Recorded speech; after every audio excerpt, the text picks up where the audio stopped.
Buena, profe. ¿Aló? ¿Me escucha, profe, cierto?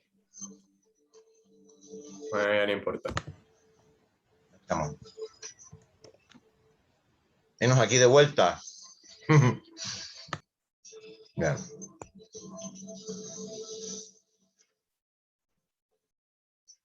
Sofía.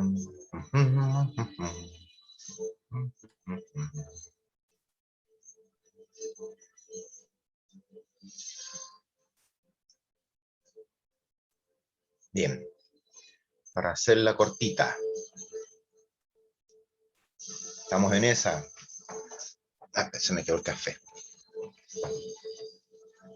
Ya. Max Acuña. Maxito. Ahí está.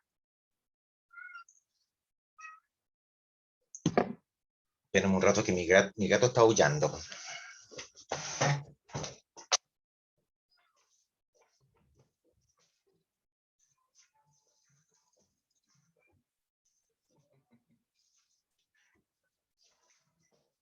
Ya.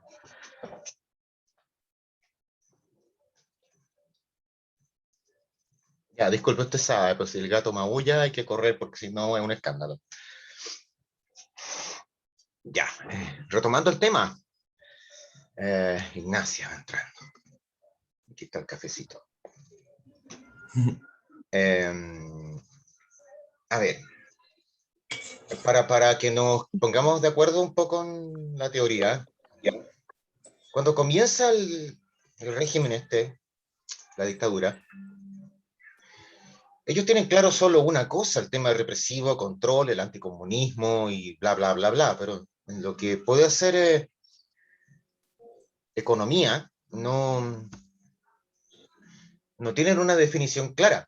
Yo te diría más bien que la, la tendencia o el pensamiento económico dentro de las Fuerzas Armadas en esos años tiene más bien un carácter nacionalista, mucho también de intervención del Estado, o sea, no es muy diferente a la teoría o la práctica que se llevaba a cabo en esos años. Eh, Hay una tendencia después a buscar esta especie de nueva idea transformadora, y ahí entonces donde entra a presionar mucha de la gente que era partidaria y empujó el golpe antes. Economistas, empresarios, inversionistas extranjeros, ¿okay?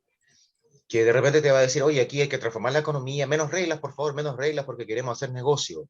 Y a partir de ahí es que entra del año 75, más o menos, este experimento que es transformar la economía chilena por primera vez en este experimento neoliberal. Recuerda tú que un poquito después vendrá Margaret Thatcher en Inglaterra y después vendrá el año 80 Ronald Reagan en Estados Unidos con estos principios neoliberales, porque el experimento fue acá. Y por lo tanto, los que pagamos el precio de todos los condoros del experimento fuimos nosotros acá. Así que se inició este proceso, lo primero, privatizando.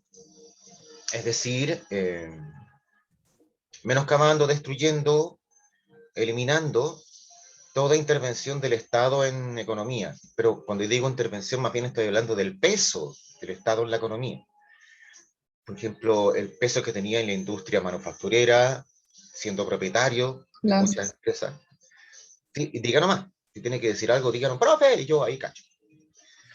El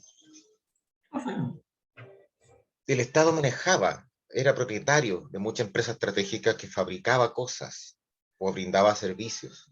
por ejemplo, el transporte público, la empresa de transporte colectivo del Estado, por ejemplo. Eh, de manera que había que dar oportunidad para que todo eso fuera manejado y fuera negociado por el privado, porque siempre existió,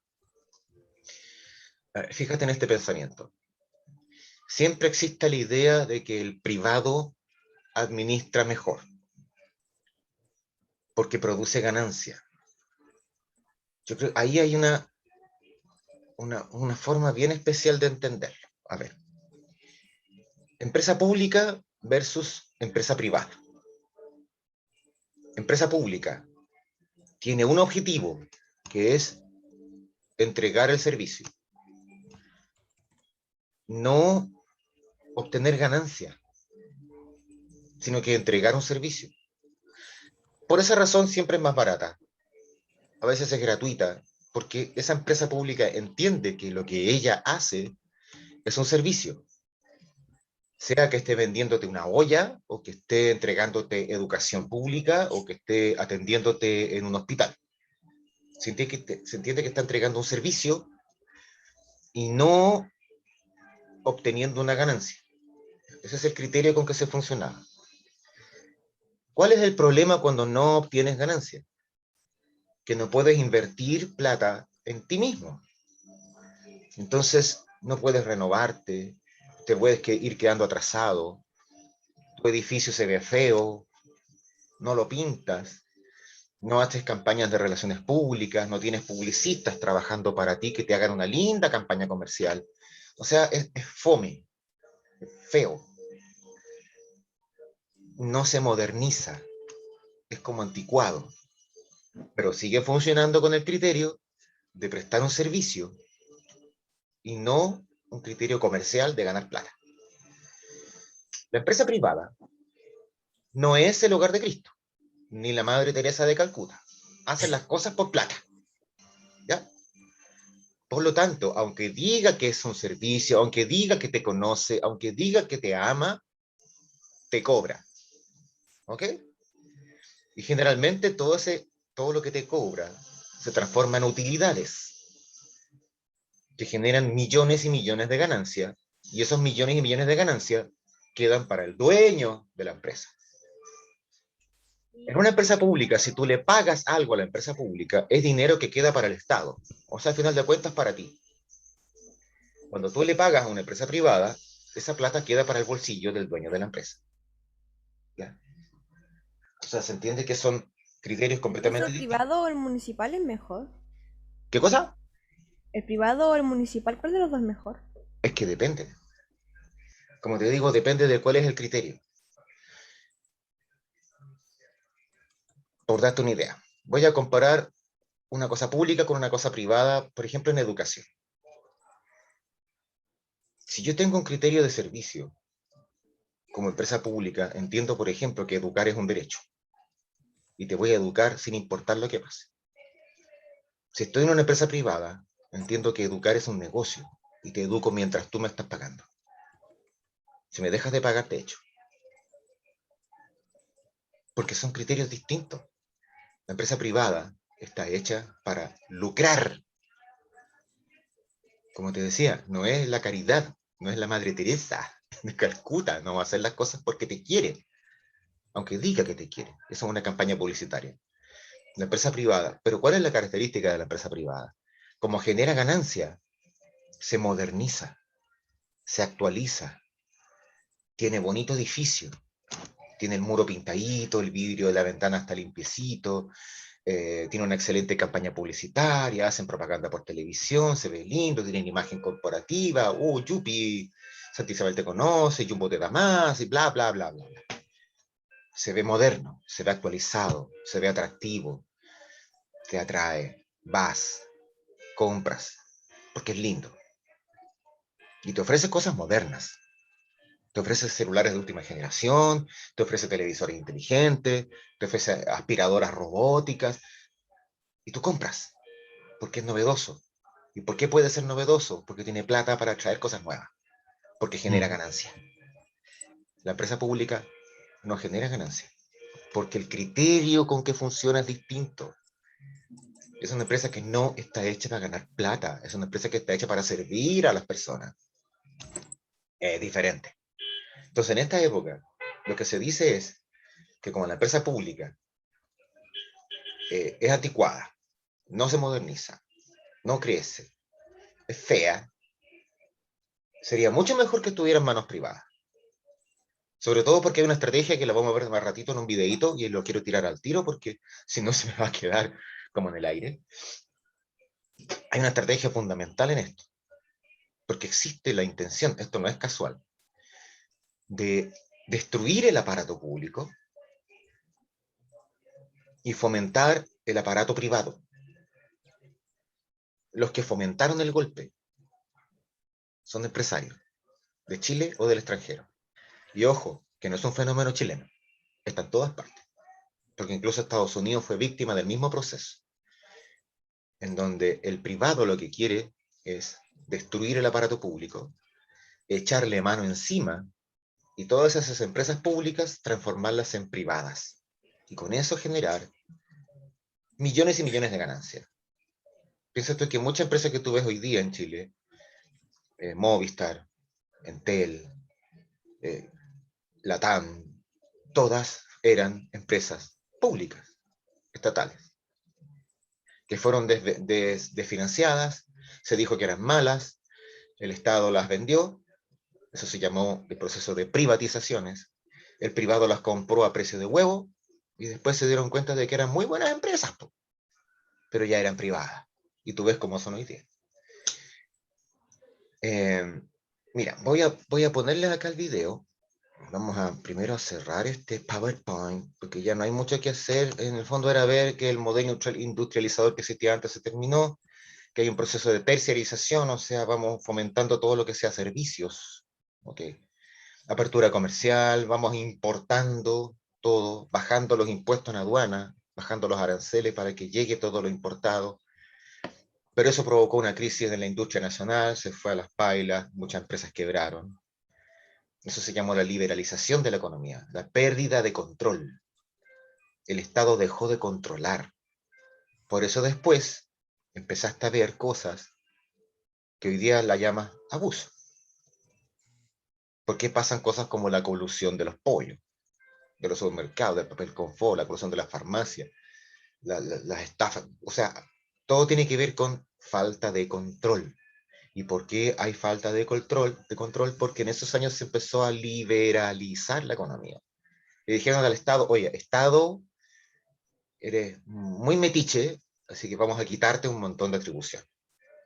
Piénselo a través de, por ejemplo, la inspección del trabajo, que ya no cuida mucho al trabajador, muchas cosas. El rol del CERNAC, por ejemplo, a ti como consumidor, el CERNAC es decorativo a esta altura, el servicio del consumidor. Entonces ya hay muchas cosas que tienen que ver con que esto de que el Estado no tiene fuerza, es como un perro guardián sin dientes. Esa es la idea de liberalizar la economía. Y muchas reformas se llevaron a cabo, por ejemplo, ahí dice la reforma educacional, porque aparecieron los colegios subvencionados, que le quitaron todo el alumnado prácticamente a los colegios municipales, o fiscales, perdón, porque también en esa época se municipalizó la educación, justamente en esa época, el año 81. Se hizo la reforma previsional, se inventaron las AFP, se hicieron varias reformas laborales cambiando el código del trabajo y jodiendo a los trabajadores con menos derechos, porque se entiende que si el trabajador tiene menos derechos, más gana la empresa que puede hacer cosas más libremente. Eso aumenta los márgenes de ganancia, etcétera, etcétera. Y a los empresarios le va mejor. Por ejemplo, en Chile una huelga. La huelga dura 30 días.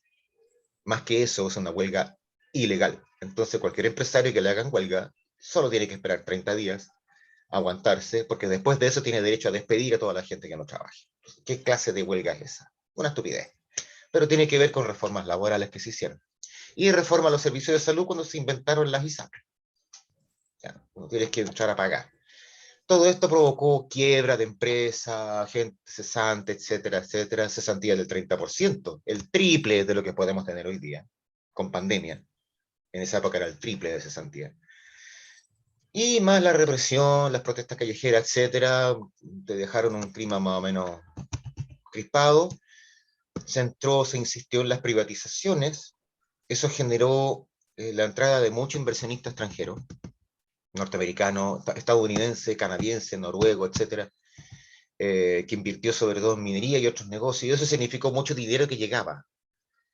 Entonces, en cierta forma, la crisis económica se resolvió porque el desempleo bajó.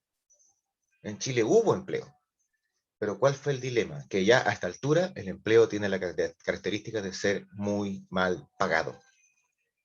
Entonces la gente o tiene dos empleos o se endeuda para llegar a fin de mes con la tarjetita. Es la época que comienza todo esto. Disminuye la inflación, se controlan los precios, empezamos a tener una economía un poquito más tranquila. Pero ya todo privatizado, eh, sin control del Estado, chip libre para las empresas y sobre todo con sueldos bastante miserables. Voy a ponerles un videito que espero, pero vamos a cerrar esto. Tiene como te dije, la idea de este caballero, es un filósofo lingüista más bien estadounidense. Esto se llama ataque a la solidaridad. ¿Ya? Y en el fondo te explica, ay, ojalá alcancemos, te explica cuál es la estrategia o cuál es la forma por la cual se fomenta o se construye esta idea de que lo privado funciona mejor. ¿Ya? Ojo, porque tiene varias cosas entre medio. Lo voy a subir igual a la noche para que lo puedan ver las veces que quieran. ¿Ya? Pero vamos a compartir pantalla, vamos a poner a este caballero. Ah, perdón, me faltó algo. Compartir sonido, optimizar para clip de video. Chan, chan.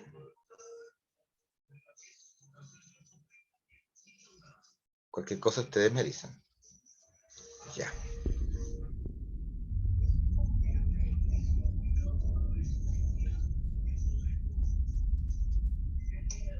Solidarity is quite dangerous from the point of view of the masters. You're only supposed to care about yourself, not about other people. This is quite different from the people they claim are their heroes, like Adam Smith, who based his whole approach to the economy on the principle that sympathy is a fundamental human trait. But that has to be driven out of people's heads.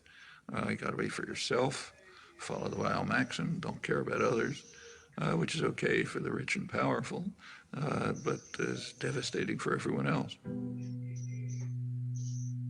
Well, it's taken a lot of effort to try to drive these basic human emotions out of people's heads. And we see it today in policy formation. For example, in the attack on Social Security. Social Security is based on a principle. It's based on a principle of solidarity. Solidarity, caring for others. Social Security means I pay payroll taxes so that the widow across town can get something to live on. For much of the population, that's what they survive on. It's of no use to the very rich, so therefore there's a concerted attempt to destroy it. One of the ways is defunding it. You want to destroy some system, first defund it. Then it won't work, people will be angry, they want something else. That's a standard technique for privatizing some system. We see it in the attack on public schools. Public schools are based on the principle of solidarity. I no longer have children in school, they're grown up. But the principle of solidarity says, I happily pay taxes so that the kid across the street can go to school. That's normal human emotion. You have to drive that out of people's heads. I don't have kids in school, why should I pay taxes, privatize it, so on. The public education system, all the way from kindergarten to higher education, is under severe attack. I mean, that's one of the jewels of American society.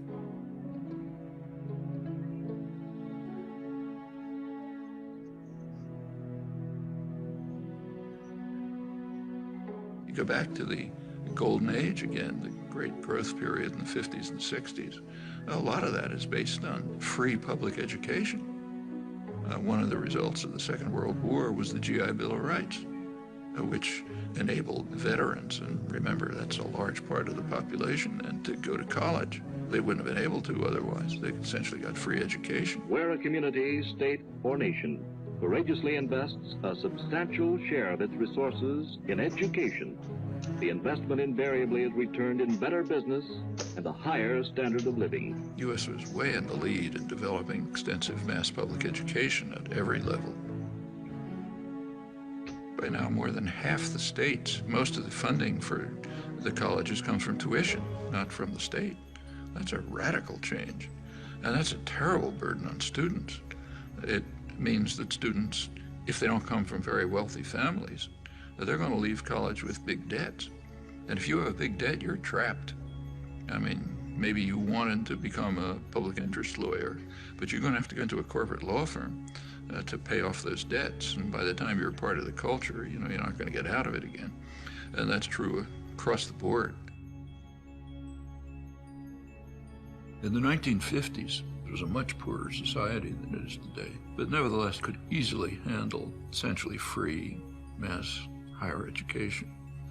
Today, a much richer society claims doesn't have the resources for it. That's just what's going on right before our eyes.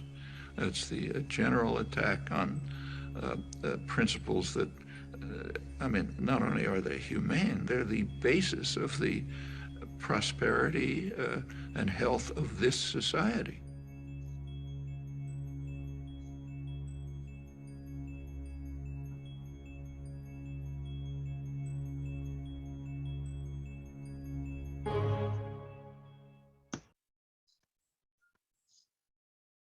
Ya, chicos. Cuéntenme el tiro. Que prácticamente las clases bajas pagaban los colegios de los niños de los empresarios y todo eso. Y que si una persona de clase baja iba a la universidad iba a estar endeudado prácticamente toda su vida porque no tenía los recursos para eso. Bueno, sí, pero es que eso depende un poco de la interpretación que se haga, pero hay una cosa como central en esto.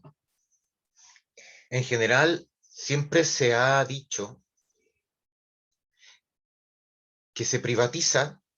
De hecho, yo lo puedo escuchar en muchos discursos todavía. Que escucho esto de que no, siempre en manos privadas la cosa funciona mejor. Depende un poco el criterio. Te voy a dar un ejemplo. Se habló, una idea clave de las que mencionó Chomsky es el concepto de Es que no desfinanciamiento. se veía muy bien, entonces cuando leía se me cansaba mucho la vista. Ay, sí. Recuerden que va a estar subido el video, así que por último, ahí por pausa lo pueden ver de nuevo, etcétera, va a estar ahí para que lo analicen, lo de vuelta, lo mastiquen y lo digieran.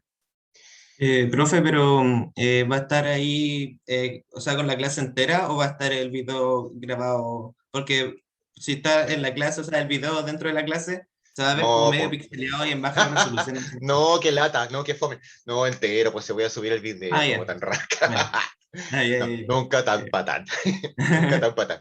Ya, No, sí, sí. se supone que el Classroom, bueno, tengo que armarlo, o sea, está, pero tengo que mandarle a ustedes la invitación a su correo. Van a estar los dos videos de las clases, porque acuérdense que tenemos dos bloques, así que son dos videos, más el PowerPoint, más el video Chomsky, que se lo Ah, subo ya, al tiro. eso era nomás. Sí, Gracias, no hay profe. problema. Oye, la palabra clave que él mencionó, desfinanciamiento. Quitarte los fondos. Mira, ¿cómo funciona? Porque esto es tenebroso, casi como desalfate. Mira, piensa tú en la educación. El gobierno, el de turno, aquí yo no voy a hablar del bracitos cortos, porque aquí esta cosa es transversal. Todos han tenido su condoro. Porque según yo, todos son parte del mismo sistema, así que ya da lo mismo. Mira, los gobiernos de turno te dicen que van a pagar una subvención escolar. Es decir, le van a pagar a cada municipio y a través de ellos a cada colegio una cantidad de plata por cada alumno. En este caso, suponte que te paguen 80.000 pesos mensuales por cada alumno. Y con eso tú tienes que hacer funcionar ese colegio. Si tú sacas cuenta, bueno, está el sueldo del profe, de los profes, el sueldo de los directivos, el recorte que hace la corporación, porque ellos también tienen que pagar sueldos desde ahí, los gastos de luz, agua y todo lo natural, los gastos fijos, los gastos de mantención. O sea, el vidrio que se rompe, la gotera de agua en invierno, la llave que se descompone en el baño, más los auxiliares, más los servicios de aseo, más esto, lo otro, las cuentas, y el material didáctico, porque los libros, la biblioteca, el proyector, el televisor, lo que sea. En inglés quieres escuchar, en inglés tiene que ser una radio, una grabadora, 20.000 gastos, y tú dices, con 80.000 pesos por alumno no me alcanza. No me alcanza. Sobre todo que a mí me pagan la subvención escolar, me la pagan por alumno que asiste a clases. Entonces, si hay un invierno lluvioso y muchos niños faltan a clase, me van a pagar menos plata. No me van a pagar asistencia por 200 alumnos. Imagínense, 200 alumnos a 80 lucas cada uno. ¡Wow! No, pues, si es un mes lluvioso, ponte tú la asistencia de junio, o una semana de julio, antes de vacaciones, que llueva, llueva, y te van a decir, no, pues, mijito, usted le voy a pagar asistencia por 150 alumnos nomás. Es menos plata. Y yo ya sé que con 80 lucas no me alcanza. Por lo tanto, ese colegio va a empezar a fallar en algo. No puede fallar en los sueldos del personal, sobre todo profesores, porque hay un tema de contrato y leyes laborales que respetar. Pero sí puede ser que no tengan plata para un profesor del taller de básquetbol y se pierde el taller de básquetbol. No tienen plata para el profesor o profesora del taller de teatro y entonces ya no se va a dar taller de teatro. No tienen plata para auxiliares, entonces en vez de 4 auxiliares tienen 2 para un liceo que puede ser como del tamaño de una cuadra. Entonces esos 2 auxiliares no dan abasto y el liceo empieza a verse cochino, sucio.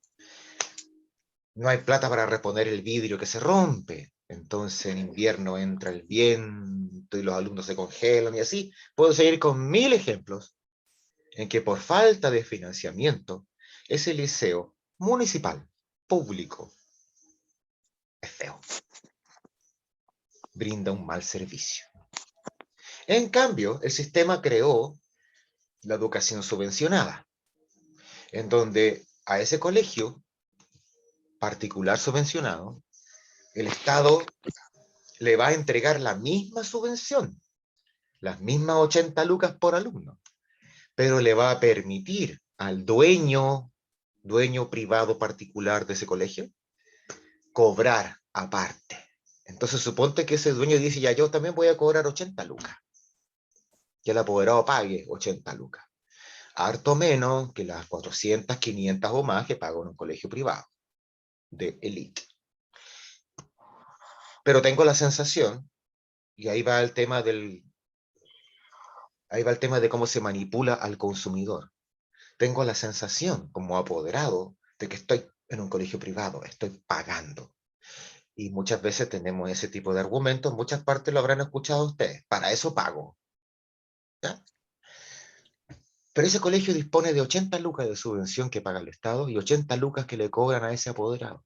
O sea, ese alumno se educa con un presupuesto de 160, el doble. Entonces, ese colegio sí tiene para el profesor de básquetbol, para la profesora de teatro, sí, ese colegio sí tiene plata, para el vidrio que se quebró, para la ampolleta que se quemó, para la gotera, para comprar cosas bonitas, etc. Entonces ese colegio se ve bacán. Comercialmente hablando, el colegio subvencionado se ve lindo, atrae consumidores, clientes, porque esos son los alumnos, clientes. En cambio, el colegio público, feo, fome, está desfinanciado, queda vacío. ¿Funciona o no funciona el negocio? Claro que funciona, pues así funciona. Entonces, ¿qué es lo que tú ves después? Lo digo por experiencia, por haber trabajado en colegio subvencionado también, en que hay que recordar que ese colegio subvencionado es una empresa privada que tiene fines de lucro. Entonces, a lo mejor de esa subvención de 160, perdón, subvención de 80, más lo que paga la pobreza 80, hacen 160. En realidad no son 160 lo que se invierte en la educación de ese alumno, porque a lo mejor hay 40 lucas que van directamente al bolsillo. Y por eso, de repente, uno puede encontrarse con colegios subvencionados que se paga bastante, sin embargo, se ven como colegios pobres, Oye, ¿o ya. no? Supongo que han conocido ejemplos así. Se ha Yo tratado, fui a un colegio subvencionado, ya, la matrícula era de 30, la mensualidad era de 15, pero por alumno le pagaban 95 wow. y el colegio estaba terminado hasta la mitad y nunca lo quisieron terminar y de hecho ahora lo van a cerrar por lo mismo, porque Sí, está en malas condiciones No para entiendo que si que vayan estoy alumnos. en la cámara y pues se caga ya todo el rato. sí. Hay un tema, porque recuerden lo que les dije recién, no hay que confundir las cosas. Cuando algo es privado, es porque quiere hacer un negocio. No, es absurdo pensar que una empresa privada sea solidaria y haga las cosas como por buena voluntad. La empresa privada nace, su justificación, su razón de existir, es obtener una ganancia para seguir viviendo y ser ganancia para la persona que creó la empresa. Si yo creo, invento una empresa, es para poder vivir de ella, tener ganancia, tener plata. Es la razón de ser de la empresa privada, desde los padres de la economía en el siglo XVI, XVII. ¿Ya? No es malo, no es malo hacer algo, no es malo ganar plata, no es malo hacer negocio. El tema es con qué estás haciendo negocio. De ese punto de vista es muy lícito comerciar productos, pero es ilícito comerciar personas. ¿Se entiende, no? El comercio no es el malo, es lo que estás comerciando, lo que puede ser bueno o malo. ¿Ya? Ojo ahí. Entonces acá en este sentido, lo que vimos nosotros fue un proceso constante, como decía Chomsky, de desfinanciamiento de la educación pública, de los hospitales públicos. ¿Para qué? Para que la gente asistiera a las clínicas, de los liceos y escuelas públicas para que la gente asistiera a las escuelas privadas y subvencionadas. En fin, el desfinanciamiento llevó a la quiebra a muchas cosas, a muchas empresas, como la empresa de transportes colectivos del Estado, como el ferrocarril. En Chile había ferrocarril desde Iquique hasta Puerto Montt, a lo largo, más todos los ferrocarriles a lo ancho. Saca la cuenta, yo podía subirme a la estación del tren aquí en Quilpué, el que venía de Valparaíso, y llegar hasta Buenos Aires. Hasta Buenos Aires, loquito, en tren. ¿Qué pasó? Recuerda que uno de los grandes promotores y de los grandes apoyos del golpe militar y de la nueva dictadura fueron los camioneros. Camioneros. Ah, Obviamente los camioneros son rivales del tren en el transporte de carga y después hubo una idea de privatizar lo poco que había, pero mejor había que destruir el ferrocarril, así que a lo más queda un pedacito por aquí, pedacito por allá. Tenemos el Merval, que es como lo que queda del transporte de pasajeros que había antes. Entonces, ¿pero qué fue eso? Recuerda, el ferrocarril en Chile fracasó por desfinanciamiento, porque la gente se robaba los cables de cobre que había por ahí para las... Ni siquiera podían comunicarse por radio de un tren a otro. Había un radio, pero por cable. Y la gente se robaba los cables, entonces no se comunicaba un tren con otro o el tren con la estación. Ah, terribles ladrones. Pero el ferrocarril no reponía. El ferrocarril, la empresa de ferrocarril no era capaz de poner tu sistema que no usara cable. En plenos años Ah, 80. terribles pencas. En plenos años 80. ¿Cachai? Por último, un walkie-talkie así con lo que jugaban los cabros chicos. Ni siquiera eso ponía la empresa. Eso causó problemas de comunicación y de descoordinación. Eso provocó el choque de trenes ahí en Queronque, entre Peñablanca y Limache. Por ahí fue el choque de 2 trenes de pasajeros de frente. Y eso sepultó el transporte de pasajeros en Chile, porque todo el mundo le tuvo miedo al ferrocarril. Y pasaron décadas antes de que a alguien se le ocurriera hacer un metro. Año 2000. Y murió. Fue muriendo el ferrocarril en beneficio de los camioneros por la carga, en beneficio de las empresas de buses. Pullman Bus, Turbus se hicieron millonarios porque como no había tren de pasajeros, ¿cachai? Entonces, lo fundamental de esto es entender que el sistema neoliberal es como voy a transformar las cosas en negocio. Tristemente, voy a transformar en negocio también aquellas cosas que no deberían ser negocio. Puede verse bien en un principio, porque por darte una idea, cuando se privatizó Esval, la empresa de agua potable, que no fueron los milicos, fue Eduardo Frei Ruiz Tagle, presidente de Erwin, Frei, Lago, Bachelet, Piñera, Bachelet, Piñera, ese es el orden. Frei Ruiz Tagle privatizó Esval. En un principio todos felices porque, oye, mejoró el servicio, mejoró la calidad del agua, aumentó la cobertura, hicieron esta cosa del colector de agua servida, el estero de Viña dejó de ser hediondo a caca. Muchas cosas buenas. Pero después empezaron a cobrar. La cuenta del agua antes llegaba cada 2 meses. Era tan barata que no valía la pena cobrarla todos los meses. Se cobraba el agua cada 2 meses. Y hoy día, fíjate cómo estamos. Sube el precio, y después te dicen, no, que estamos en sequía, vamos a cobrarte más. Ya. La privatización de las empresas fue siempre algo muy positivo porque mejoró el servicio.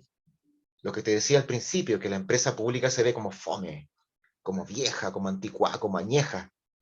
Y la empresa privada siempre se ve como bonita, moderna.